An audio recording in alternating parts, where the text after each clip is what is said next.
Listening Dog Media. World Premiere Plays, exclusive to the Pod Play. Pub. 22-year-olds Terry Conlan and Jamie O'Neill are at the bar of a small old-fashioned Mancunian pub nursing their pints. Raindrops keep falling on my head is playing on the radio. Right, this is our last pint, Jamie. The money's gone. Here you go, lads. Cheers, love. I'd like to say keep the change, but... Don't worry, Mr. Big Spender. I'll survive. Not exactly Butch Cassidy and a Sundance Kid, are we? Couldn't afford that bike that Butch falls off. As for escaping to Bolivia, we haven't got the tram fare back home. When was the last time that we paid on the tram? True. What a movie, though, eh? That last scene when Butch and Sundance charge, you hear the Bolivian officer shout, "Fire!" Yeah, and the screen freezes on Butch and Sundance. And then we hear it again, "Fire!" And a hail of bullets. And it's then we know they're really toast. A cue credits. Cue credits. You two really love that film, don't you? Well, they're everything we're not. Oh, I don't know. You look like a right pair of cowboys to me. Oh, charming. Glad I never tipped you now. What was the name of that lady in the film who travelled around with him? Etta Place. Wow, amazing. That's my name. No way. What, you're called Etta? What do you think? You're hilarious. Not. I hate being skint. I was supposed to be taking that Lisa out tonight who works in the One Stop. Well, that's gone for a Burton. I was in there as well. Wait, isn't that the same Lisa who caught you robbing those Maltesers for your mum's birthday? She took pity on me. I used my sparkling charm, didn't I?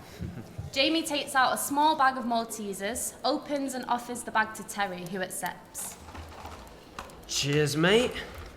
Wait, what about your mum? I'll nick her something else from Asda on the way home.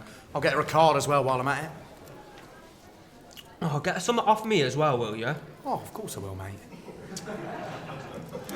I think it's safe to say our dream of becoming criminal overlords in this city isn't exactly going to plan. Hey, it's just a bad patch. Happens to the best.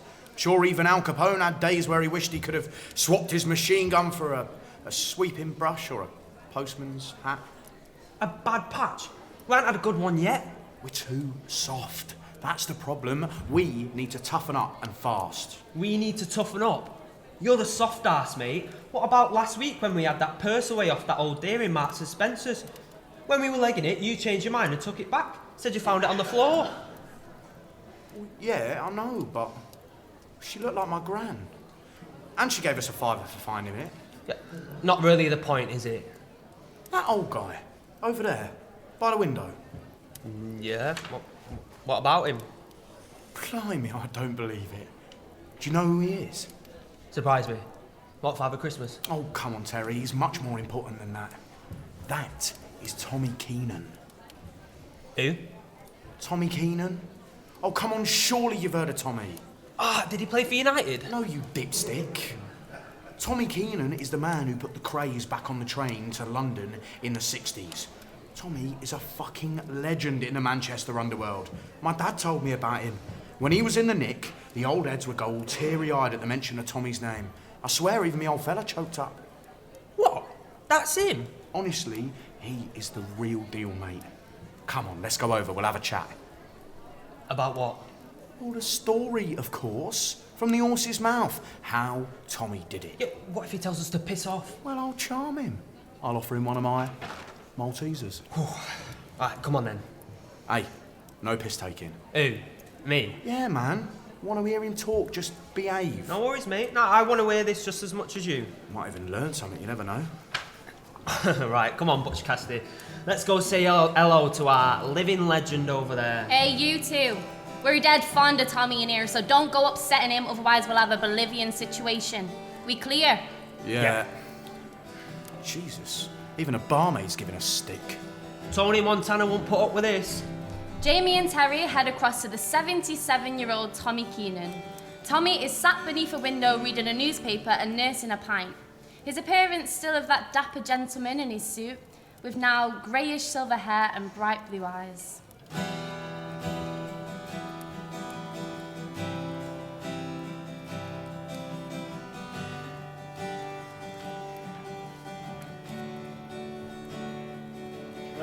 Alone by myself for last night. I know it's fair, but I wish you were here. Solitude, my oldest friend, still by my side. I nearly died 1,000 times. I felt the cold run through my bones. It was a sign or a passage in time I couldn't define. Intoxicate to try locate tomorrow's scenes. It's a mundane theme, just an empty dream. Give me my time, I want it again. My broken youth that I misspent, the hopeless fool I represent. I'll search for sorrow, so give me my life, I wanted to spend. The golden years were only lent, the golden rules we broke and bent. I beg to borrow.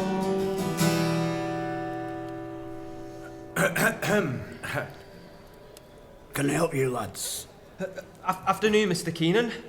Is it okay if we join you? Be my guest. Do I know you two? Jamie and Terry sit down and both just stare at Tommy. Now, you're either very friendly muggers or bloody terrible conversationalists. Which one is it?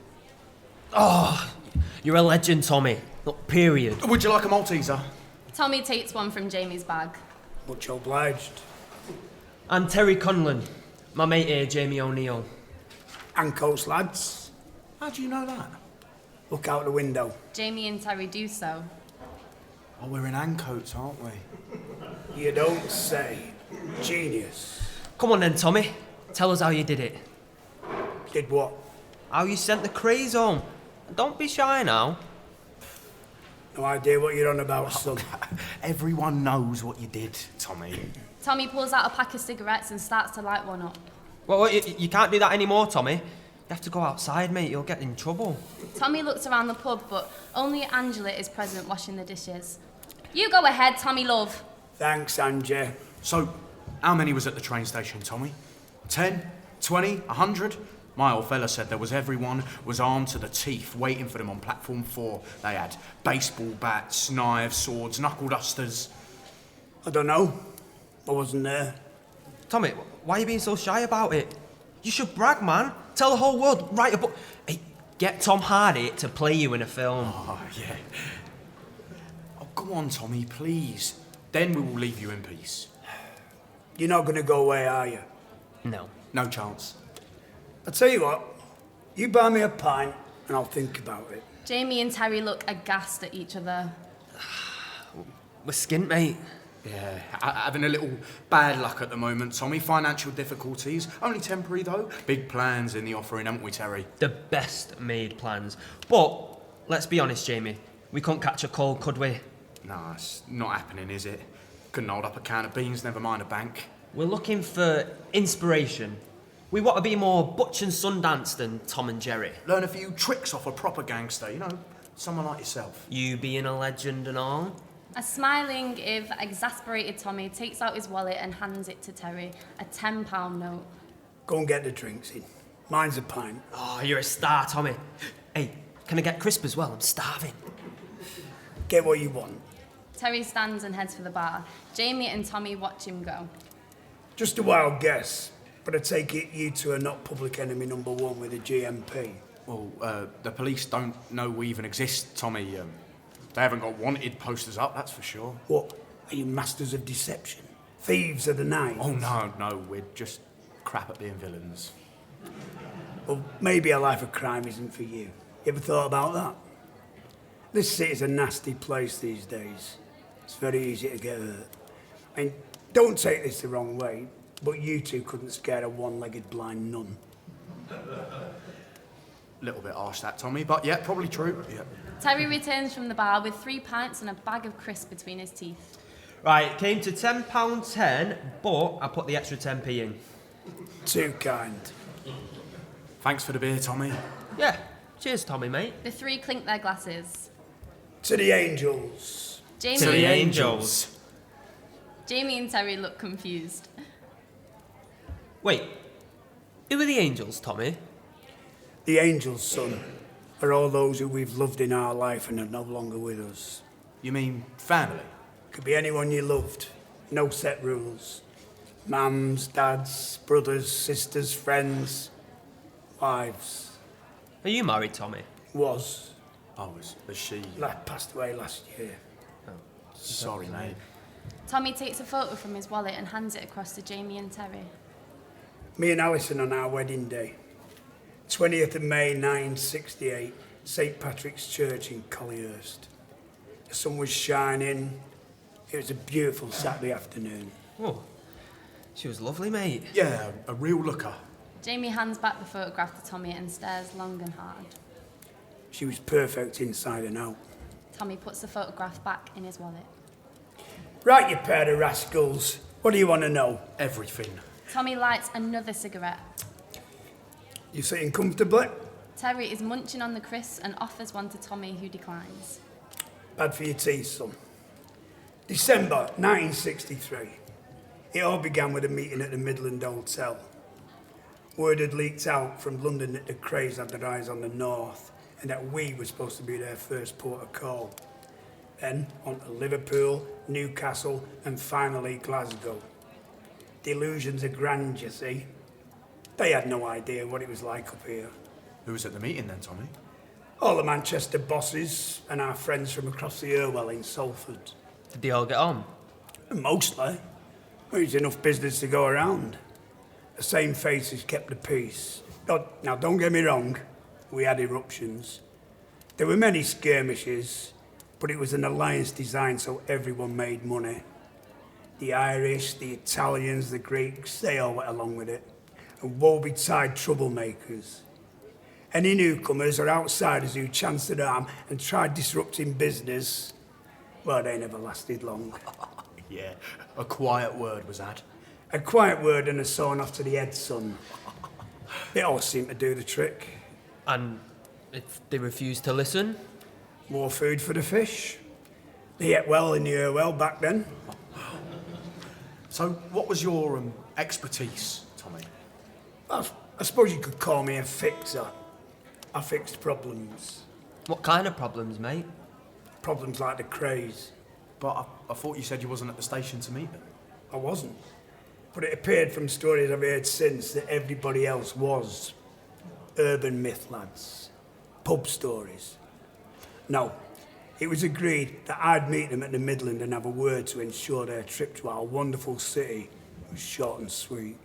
Right, well, why'd they pick you? Because he was the best man for the job, dummy. Why do you think? No, it's a good question, Terry. Why did they pick me? I've no idea. I know people said back then I had the gift of the gab and I could charm the cats out of the trees. But dealing with the Crays, Reggie and Ronnie, putting them back on a train. Well, someone certainly trusted you to get it done. I remember clearly that night. I was at the Cromford Club on the gaming tables and winning when I was called to the meeting and informed I was to deal with the twins. So you wasn't given a choice? No choice, son. You see, I'd done some business with the Crays previously, shifting American cigarettes through the docks. It'd gone like clockwork, and I'd got on well with Reg and Ronnie. Word of this got back to the gangs, and suddenly I became the one to sort their problem out. So, what was your plan then, Tommy? Plan? I didn't have a plan. You see, there was something else going on. Tommy takes a long drag on his cigarette. I could do with an ashtray. Terry passes in the empty crisp packet. Here you go, you old rebel. Cheers, son. It'd been decided by the gangs that one way or another the twins would be leaving Manchester that same day. Either by train or... Bus. No, you plonker. Bloody hell. Not a bus, Terry. If I couldn't talk them back onto the train, they'd be leaving town in body bags. Jeez. The gangs were going to hit the Crays. That is some move, that. They weren't having him, Jamie. The twins had badly underestimated the north, particularly our rainy city. They saw us in cloth caps with whippets, whilst their boys in the Savile Row suits full of Cockney swagger, all the glamour of the East End jelly deals and God bless the Queen Mum and all that bullshit. Oi! The Crays had no idea they'd walked blindfolded into a nightmare scenario. The Manchester bosses had made up their minds. So you met them in the Midland? We knew what room they were staying in beforehand, so plans were already in place. What kind of plans? I suppose these days you'd call it an exit strategy. Honestly, Terry, have a week off, will ya? Tommy is talking about a hit. Next to the Crays was a room full of the finest shooters in Manchester. If I couldn't persuade them and they hadn't thrown me out of the window by then, I was to give our boys a nod and carnage would ensue. Jesus. Bloody hell. Everything okay, Tommy? Butch and Sundance aren't giving you a hard time, are they? I'm If so, well... I'm fine, Angie, thanks. They're harmless, but good lads. Right then, that's okay. I'll get back to the bar. Yeah, you do that, Etta. A smiling Angela returns to the bar. Now, where was I? The shooters, Tommy. Ah, yeah, that's right. You see, the hardest thing about all this was for me was I liked the twins. I had time for both of them. Oh, I'd heard about the East End horror tales, but back then, I shared my every waking hour with loads of our own nut jobs and lads who'd rob their mother if they had the chance arose. It was I to judge. As far as I was concerned, Reggie and Ronnie had been good to me in the big smoke.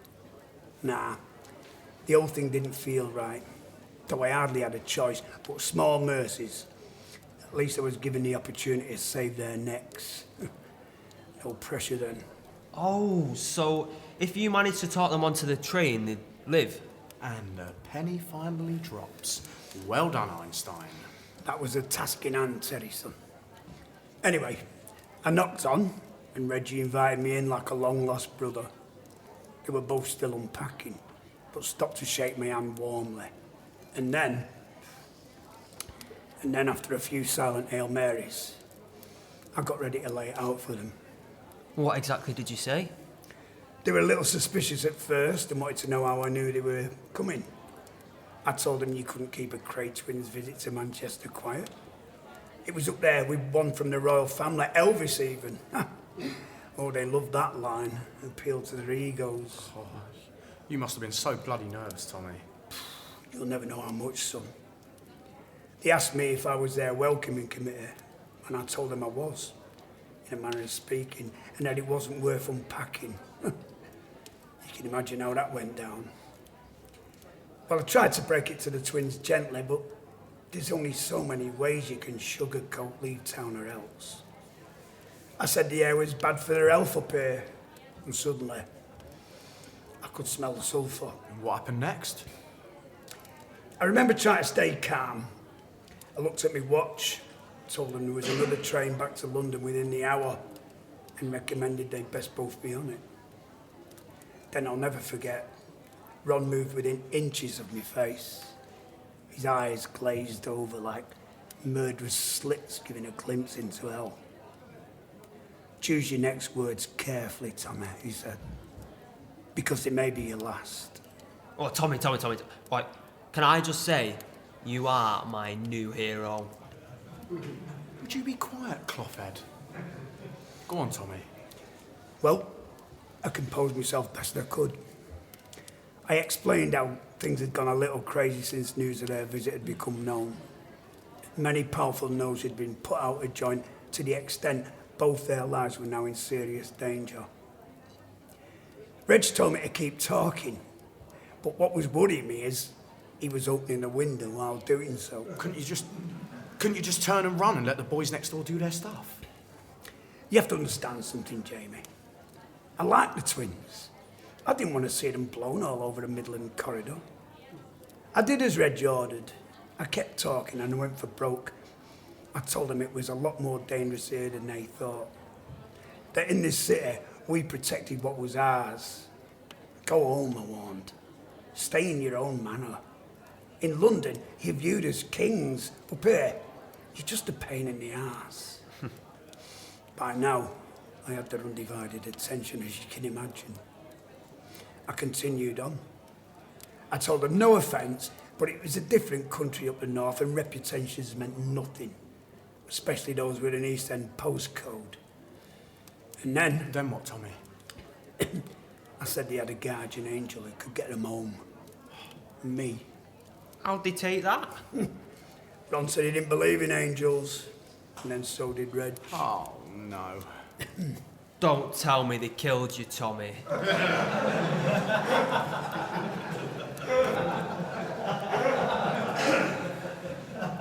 Would you give your head a wobble, Terry? No, they didn't kill me, Terry. I could tell he was still undecided about doing so, though. Then, with nothing to lose, I told him straight. That sat waiting in the next room was enough firepower to land them both back in the East End before the train. As you can imagine, the faces were the picture. And then, I think it dawned on the twins just how much trouble they were really in and just how far from home they were. For them, Manchester must have felt like the Wild West, and back then, when the situation arose, it most certainly was. Well, did they believe you then? They stood talking in hushed tones near that bloody open window. Both turned and stared at me. I could still feel their eyes now. The twins' features set in granite stone. And then Ron came across. It looks like we have a train to catch, he said, before smiling and shaking my hand. Reg then came across and did the same, thank God. And finally, I could breathe again. Tommy, I think I'm gonna cry. Shut it, soft ass. Go on, Tommy. I remember Reg putting an arm around me and saying, "No lies now, Tommy. Let me get this straight. If you couldn't sweet talk us back to London, then we were going to be hit right here in this room." What could I say but tell him the truth? I told him that I wasn't happy about it, but business was business. "Much obliged," he replied, utterly dumbstruck. The twins were staring at each other in disbelief. Secretly, I think they admired the sheer nerve of what was going down. And then, that was it. They both laughed. We shook hands, and I left. Within 20 minutes, they were in a black cab on the way back to the train station, and the party was over. And that, gentlemen, is my gangster's tale. Jamie takes out the Maltesers and offers the bag to Tommy, who takes one. Thanks. I'm speechless, Tommy. Thanks for telling us that story, mate. Yeah. Oh, do you live far from here, Tommy? We'll walk you back if you like, make sure nothing bad happens to you. Oh, thanks, lads, but I'm good. I won't be rushing back. The house is empty without my Alison. It's not a home and the heart's gone. Well, we best be off, Jamie. Now I've got to rob something from your mum for Asda. Yeah, Butch Cassidy and the Sundance Kid strike again. Tommy takes out his wallet and hands Jamie a £20 note. Oi, get your old dear something nice, son. No offence, lads, but you're possibly the worst excuse for criminals I've ever seen. Please don't try and rob anything. But be lucky, eh? Butch and Sundance. You've been good company. Tommy shakes both Jamie and Terry's hands. All the best, Tommy, mate. We'll see you around. So long, old fella. Hey, I loved your story. Real class. Jamie and Terry head off to walk past the bar. Angela is stood watching them. "See you later, cowboys. You're not so bad after all." Take it easy, yeah? So long, cowgirl. Jamie and Terry head for the door, only for Jamie to stop and turn around. Hey, Tommy. In this city, me and Terry are angels with dirt under our wings. There's hope for us yet. Tommy smiles and waves. As Jamie and Terry leave the pub, he pulls out the photo of Alison one more time and stares, a tear falling down his cheek. Here's to the angels.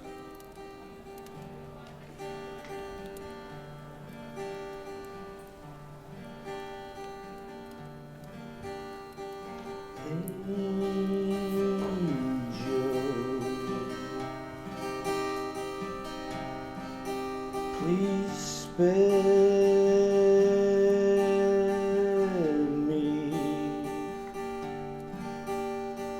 angel.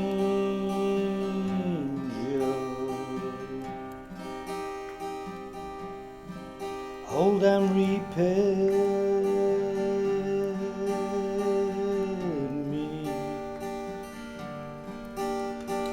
Dark clouds gonna come. Run, run, you better run. Graceful,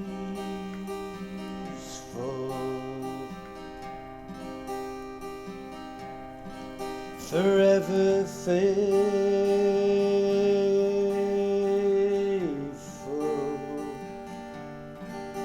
from your grave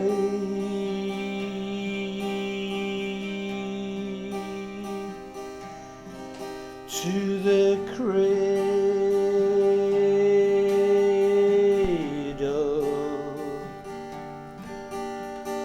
Dark clouds gonna come. Run, run, you better run. Angel,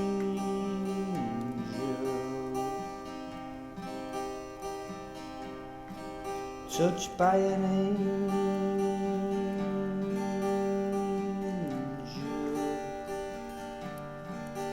so painful,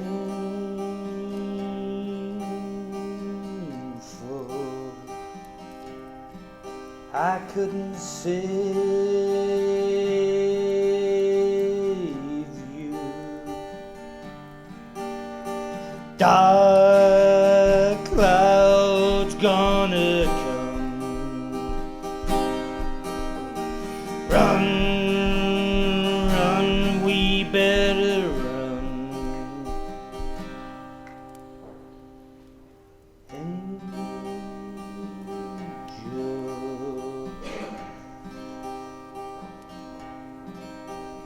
you're my angel.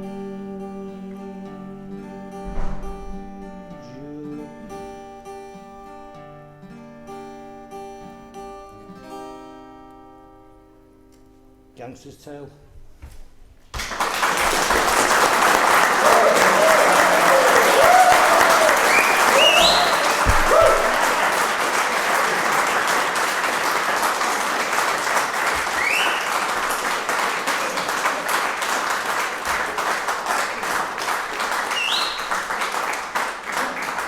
The Pod Play.